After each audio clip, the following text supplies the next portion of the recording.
Have you ever calculated your net worth? Do you even know where your net worth stands? Well, I wanted to see where I compared with my net worth. So I did some calculations and looked up some stats, and I was very surprised at where I stood. Let's dive into it.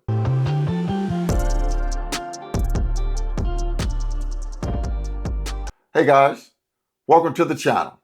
Frank Talks Money. Real quick, guys, I just need that one favor. Remember to smash that like button.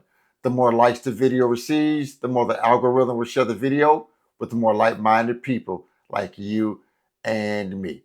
Now let's get right into the content. Guys, I'm dropping down 2 videos today. This will be the first one. And then I have another one dropping at 4 p.m. Central Standard Time, Chicago time. So today, Sunday, Mother's Day, I'm dropping 2 videos. So let's get right into the content, guys. So guys, have you ever calculated your net worth? Do you even know where you stand with your net worth? In order to achieve financial goals, guys, we have to track this information. So let me go over what. So guys, with net worth, it's always about assets minus liabilities. Just like my shirt says, assets over liabilities. You want to accumulate assets, not liabilities. Because when you do your calculations of your net worth, it's about your assets, appreciating assets, minus out your liabilities. Things that assets puts money in your pocket, liability takes money out of your pocket. So let me give you a couple of definitions of an asset and liabilities. An asset would be investment accounts like 401ks, Roth IRAs, a brokerage account with an index fund, something like that. Real estate that's going up in value.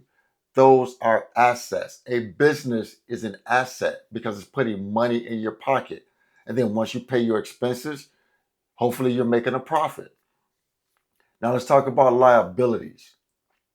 Liabilities are car payments because they take money out of your pocket. Car payment is one of the worst depreciating assets out there, but Americans love buying cars. A car payment takes money out of your pocket. Credit card debt, carrying a balance every month, paying interest, giving the bank free money is a liability. That's taking money out of your pocket. Paying on some type of department credit card when you're paying interest, that's a liability. It's taking money out of your pocket. Having a personal loan is taking money out of your pocket. So those are examples of assets and liabilities. So guys, I wanted to see where I stood with my own personal net worth. I just wanted to see where I ranked. You hear individuals talking about the top 10%, the top 5%, the top 1%. Let me let you guys understand something. It doesn't matter your income. When it comes to net worth, income does not matter. No one cares about income. No one cares about income because you can make $500,000 a year and spend $500,000 a year because you are just reckless with money and have no assets. None. You will be considered broke because you make $500,000 and you're spending $500,000. You are in essence broke because you have no assets. You have no assets. So like I said, I wanted to just see, doing it last night. I wanted to see where I stood with my personal net worth. And it comes out, guys, I am 53 years old. And right now, I sit in the top 25% of net worth in the US. To be in the top 25% in net worth in the US, you have to have a net worth of over $660,000. They say $550,000 to $600,000. That's what I looked up on. That's what I looked up on Google and read some other articles. So right now, my net worth sits in the top 25% of all net worths in the U.S. And I was really surprised, guys. I was really shocked by this information because I was thinking, like, man, I was thinking I'm behind. I still am behind for my age group. For my age, I'm still a little behind, but that's because I didn't learn this information until I was 38 years old. You know what I'm saying? I didn't learn about investing till I was like 37. And I didn't jump into the waters till I was like 38 when I first opened up my Roth brokerage account. So I did not know about this information. I didn't have this knowledge till later in life, you know. So I think for where I am now, a lot of this was accumulated within the last 15 years. I mean, the bulk of it the last 10 years, because I've been hustling, paying down debt, and investing my ass off. I've been getting with it. I've been on it, you know, concentrating on it, paying down my debt, being make sure I'm investing every single paycheck. I've been hustling.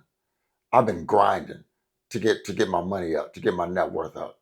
So I was like I said, I was really surprised that I was in the top 25%, because I have a net worth. My net worth is over 600K, over 600K at 53, and I'm still a little behind, but I'm still doing better than 75% of the population. Still doing better than 75% of the U.S. population.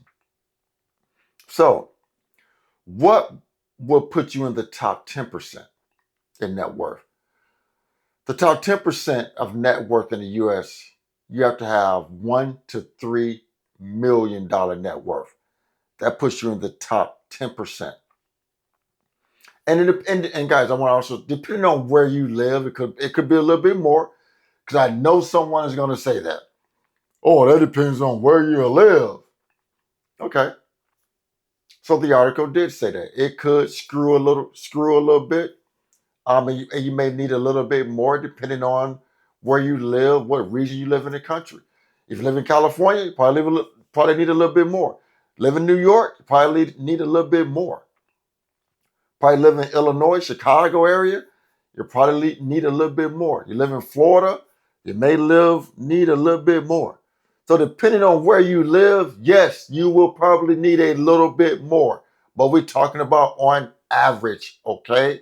Because I know someone is going to say that. So put you in the top to reach the top 1%. Top 1%, you need 10 to 15 million to join the top 1% in net worth. And again, could be a little bit more depending on what region of the US you live in. So guys, like I said, I was really surprised at these numbers. Um, and what I read was one of the ways that would get you here, for example, is consistent investing over the long term. Investing in investment accounts, like I said, 401ks, Roth IRAs, index funds, stocks, buying real estate, renting it out for income, letting it appreciate. Also, your own personal homes and building a business. See the correlation here? Those are the only three ways an individual can legitimately build wealth. And these are the same three ways you build your net worth.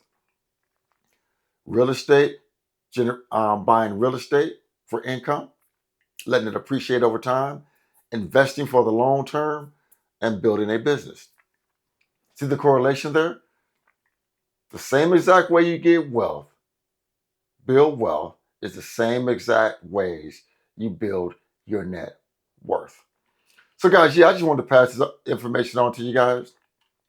So, yeah, pretty happy to say I'm in the top 25% of our net worth in the US.